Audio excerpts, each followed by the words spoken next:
ಅಫ್ಜಲ್ಪುರ ತಾಲೂಕಿನಲ್ಲಿ ನೂತನವಾಗಿ ನಿರ್ಮಾಣಗೊಳ್ಳುತ್ತಿರುವ ಮಿನಿ ವಿಧಾನಸೌಧ ಮುಂಭಾಗ ಸ್ಲ್ಯಾಬ್ ಹಾಕುವ ಸ್ಟೀಲ್ ಜಾಕ್ಗಳು ಆಕಸ್ಮಿಕವಾಗಿ ಸರಿದ ಪರಿಣಾಮ ಮೇಲ್ಛಾವಣಿ ಕುಸಿದು ಬಿದ್ದು 3 ಜನ ಕಾರ್ಮಿಕರಿಗೆ ಗಾಯಗಳಾಗಿವೆ.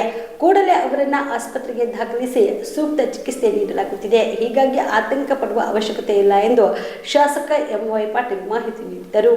ಈ ಕುರಿತು ಅಫ್ಜಲ್ಪುರ ಪಟ್ಟಣದಲ್ಲಿ ಕರೆದ ಸುದ್ದಿಗೋಷ್ಠಿಯನ್ನು ಉದ್ದೇಶಿಸಿ ಮಾತನಾಡಿದ ಅವರು, ಈ ಘಟನೆ ಅಚಾತುರ್ಯದಿಂದ ನಡೆದಿದೆ ಅಷ್ಟೇ, ಯಾವುದೇ ಕಳಪೆ ಕಾಮಗಾರಿ ನಡೆದಿಲ್ಲ. ಅಲ್ಲದೆ ಕಳಪೆ ಕಾಮಗಾರಿಗೆ ನಮ್ಮ ಪ್ರೋತ್ಸಾಹ ಇಲ್ಲವೇ ಇಲ್ಲ. ಒಂದು ವೇಳೆ ಕಳಪೆ ಕಾಮಗಾರಿ ಎಂದು ಗೊತ್ತಾದ್ರೆ ಅಂತಹ ಗುತ್ತಿಗೆದಾರರ ಮೇಲೆ ಮತ್ತು ಸಂಬಂಧಪಟ್ಟ ಇಲಾಖೆ ಅಧಿಕಾರಿಗಳ ಮೇಲೆ ಸೂಕ್ತ ಕ್ರಮ ಕೈಗೊಳ್ಳಲಾಗುವುದು. ಮಿನಿ ವಿಧಾನಸೌಧ ಮೇಲ್ಛಾವಣಿ ಕುಸಿದು ಬಿದ್ದಿರುವ ಘಟನೆಗೆ ಸಂಬಂಧಿಸಿದಂತೆ ತಹಸೀಲ್ದಾರ್ ಅವರಿಗೆ ಸೂಚನೆ ನೀಡಿದ್ದೇನೆ. ಈ ಬಗ್ಗೆ ಸಮಗ್ರವಾದ ವರದಿ ನೀಡಲು ಅಫ್ಜಲ್ಪುರ ಮಿನಿ ವಿಧಾನಸೌಧದ ಹೊಸ ಕಟ್ಟಡಕ್ಕೆ ಅಂದಾಜು 15 ಕೋಟಿ ಅಂದಾಜು ನೀಡಲಾಗಿದೆ. ಮುಂಬರುವ ಮಾರ್ಚ್ ಅಥವಾ ಏಪ್ರಿಲ್ ತಿಂಗಳಿನಲ್ಲಿ ಉದ್ಘಾಟನೆ ನೆರವೇರಿಸುವ ಉದ್ದೇಶ ಹೊಂದಲಾಗಿದೆ. ಆದರೆ ವಿರೋಧ ಪಕ್ಷದವರು ಸುಮ್ಮನೆ ಇದರ ಬಗ್ಗೆ ಸುಳ್ಳು ಹೇಳಿಕೆ ನೀಡುತ್ತಿದ್ದಾರೆ. ಹೀಗಾಗಿ ವಿರೋಧ ಪಕ್ಷದವರ ವಿರೋಧಕ್ಕೆ ಯಾವುದೇ ಔಷಧಿಯೇ ಇಲ್ಲ ಎಂದು ತಿರುಗೇಟು ನೀಡಿದರು.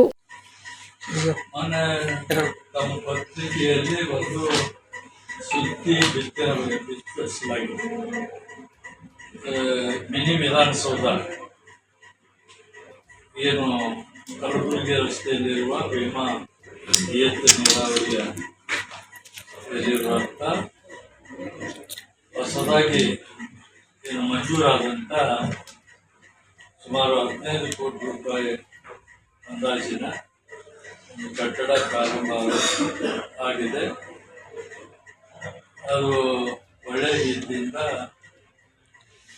ಬರ್ತಾ ಇದೆ. ಮೊನ್ನೆ ಒಂದು ಘಟನೆ ಆಗಿದೆ. ಯಾಕಂದರೆ ಹೈಟು ಜಾಸ್ತಿ ಇರುವುದರಿಂದ ಅಲ್ಲಿ ಲೇಬರ್ಗೆ ಆಕಸ್ಮಿಕವಾಗಿ ಅದು ಏನು ಸ್ಪ್ಯಾನ್ ಜಾರಿ ಒಂದು 3 ಲೇಬರ್ ಗಾಳಿ ಬಿದ್ದಿದ್ದರಿಂದ ಸಣ್ಣ ಪುಟ್ಟ ಗಾಯಗಳಾಗಿ ಆಸ್ಪತ್ರೆಗೆ ಹಾಕಿದ್ದಾರೆ. ಅವರು ಗುಣಮುಖರಾಗಿ ಬಂದಿದ್ದಾರೆ. ಅದಕ್ಕೆ ತಹಸೀಲ್ದಾರರು ಕೂಡ ಇಮಿಡಿಯೇಟ್ ಹೋಗಿ ಅಲ್ಲಿ ಸ್ಥಳ ಪರಿಶೀಲನೆ ಮಾಡಿದ್ದಾರೆ. ಮತ್ತು ನಮ್ಮ PWD ಅಧಿಕಾರಿಗಳು ಕೂಡ ಅಲ್ಲಿ ವಿಸಿಟ್ ಮಾಡಿದ್ದಾರೆ. ಇದು ಯಾವುದೋ ತಾಂತ್ರಿಕ ದೋಷ ಏನು ನಮಗೆ ನಾನು ಕೂಡ ಏನೇ ವೀಕ್ಷಣೆ ಮಾಡಿದ್ರು. ತಾಂತ್ರಿಕ ದೋಷ ಆಗಿಲ್ಲ ಅಂತ ನನಗೆ ಮನವರಿಕೆ ಆಗಿದೆ. ಮತ್ತು ನಾನು ಸಿಮೆಂಟ್ ಬಗ್ಗೆ ಕೂಡ ನಾನು ಪರಿಶೀಲನೆ ಮಾಡಿದೆ. ಒಳ್ಳೆಯ ಕ್ವಾಲಿಟಿ ಸಿಮೆಂಟ್, ACC ಸಿಮೆಂಟು, ಒಳ್ಳೆಯ ಹೆಸರು ಮಾಡಿದ ಸಿಮೆಂಟು. ಸ್ಟೀಲು ಕೂಡ ISI ಮಾರ್ಕಿನ ಸ್ಟೀಲ್ ಕೂಡ ಉಪಯೋಗ ಮಾಡಿದ್ದಾರೆ. ಗುತ್ತಿಗೆದಾರರು ಕೂಡ ಒಳ್ಳೆಯ ಗುತ್ತಿಗೆದಾರರು ಎಲ್ಲ ದೃಷ್ಟಿಯಿಂದ ಅವರಿಗೆ ಆ ಕೆಲಸ ಪ್ರಾರಂಭ ಮಾಡಬೇಕು ನಾವು ಹೇಳಿದ್ವಿ. ಮತ್ತು ಅವರು ಟೆಂಡರ್ ಮುಖಾಂತರ ಕೆಲಸಗಳು ಪಡೆದಿದ್ದಾರೆ.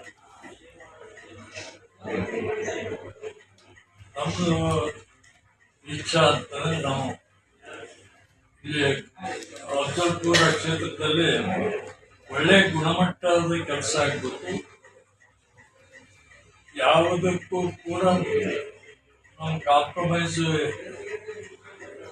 ಮಾಡ್ಕೊಳ್ಳೋದಿಲ್ಲ ಅಂತೇಳಿ ತಿಳಿಸಲಿಕ್ಕೆ ಬಯಸ್ತಾ ಇದ್ದೆ. ಒಳ್ಳೆಯ ಗುಣಮಟ್ಟದ ಕೆಲಸ ಆಗಬೇಕು. ಮತ್ತು ಯಾವುದೇ ಅಧಿಕಾರಿಗಳು ಬೇಕಾಬಿಟ್ಟಿ ಮಾಡಿದ್ರೆ ಅವ್ರ ಮೇಲೆ ಕೂಡಲೇ ಕ್ರಮ ತೆಗೆದುಕೊಳ್ಳುವಂಥ ಕೆಲಸ ಮಾಡ್ತಾ ಇದ್ದೀವಿ. ಅದರಂತೆ ನಾವು ತಹಸೀಲ್ದಾರರು ಕೂಡ ಹೇಳಿದ್ವಿ. ಈ ವಿಷಯದಾಗ ಸಮಗ್ರವಾದಂಥ ಒಂದು ವರದಿ ನನಗೆ ಒಪ್ಪಿಸಿ, ಅದ ಯಾರು ಏನಾದರೂ ಎಲ್ಲಿ ತಪ್ಪಾಗಿದೆ ಅನ್ನೋದು ತಿಳಿಸ್ಕೊಂಡು ಹೇಳಿದ್ದೇನೆ. ನಮಗೆ ಕರ್ನಾಟಕದ ಪ್ರತಿಷ್ಠಿತ ಫರ್ನಿಚರ್ ಶೋರೂಮ್ ವತಿಯಿಂದ ಫರ್ನಿಚರ್ ಎಕ್ಸ್ಪೋ ಈಗ ನಿಮ್ಮ ಕಲಬುರಗಿ ನಗರದಲ್ಲಿ ಪ್ರಾರಂಭ. ಆಫ್ ಟು 75% ಡಿಸ್ಕೌಂಟ್ ಹಾಗೂ ಡಬಲ್ ಧಮಾಕ ಆಫರ್ ನೊಂದಿಗೆ first dhamaka offer corner sofa ಖರೀದಿ ಮೇಲೆ 5 ಪೀಸ್ ಬೆಡ್ರೂಮ್ ಸೆಟ್ ಫ್ರೀ ಹಾಗೂ 5 ಪೀಸ್ ಬೆಡ್ರೂಮ್ ಸೆಟ್ ಖರೀದಿ ಮೇಲೆ 3+1 1+1 sofa free. Second dhamaka offer TV unit ಖರೀದಿ ಮೇಲೆ ಶೂ ರ್ಯಾಕ್ ಫ್ರೀ ಮತ್ತು ಕಾಟ್ ಖರೀದಿ ಮೇಲೆ ಮ್ಯಾಟ್ರೆಸ್ ಹಾಗೂ 2 ಪಿಲ್ಲೋ ಫ್ರೀ. ನಮ್ಮಲ್ಲಿ 0% ಇಂಟ್ರೆಸ್ಟ್ ನಲ್ಲಿ ಬಜಾಜ್ ಫೈನಾನ್ಸ್ ನಿಂದ ಸೌಲಭ್ಯ ಕೂಡ ದೊರೆಯುತ್ತದೆ. ಈ ಎಲ್ಲ ಆಫರ್ಗಳು ಕೆಲವು ದಿನಗಳು ಮಾತ್ರ.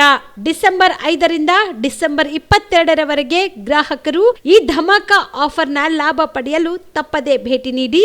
ಸ್ಥಳ ಕನ್ನಡ ಭವನ, ಬಾಪುಗೌಡ ದರ್ಶನಾಪುರ ರಂಗಮಂದಿರ, ಸರ್ದಾರ್ ವಲ್ಲಭಾಯ್ ಪಟೇಲ್ ರೋಡ್, ಕಲಬುರಗಿ. ಸಮಯ ಬೆಳಗ್ಗೆ 10ರಿಂದ ರಾತ್ರಿ 9 ಗಂಟೆವರೆಗೆ. ಹೆಚ್ಚಿನ ಮಾಹಿತಿಗಾಗಿ ಸಂಪರ್ಕಿಸಿ 9767657208.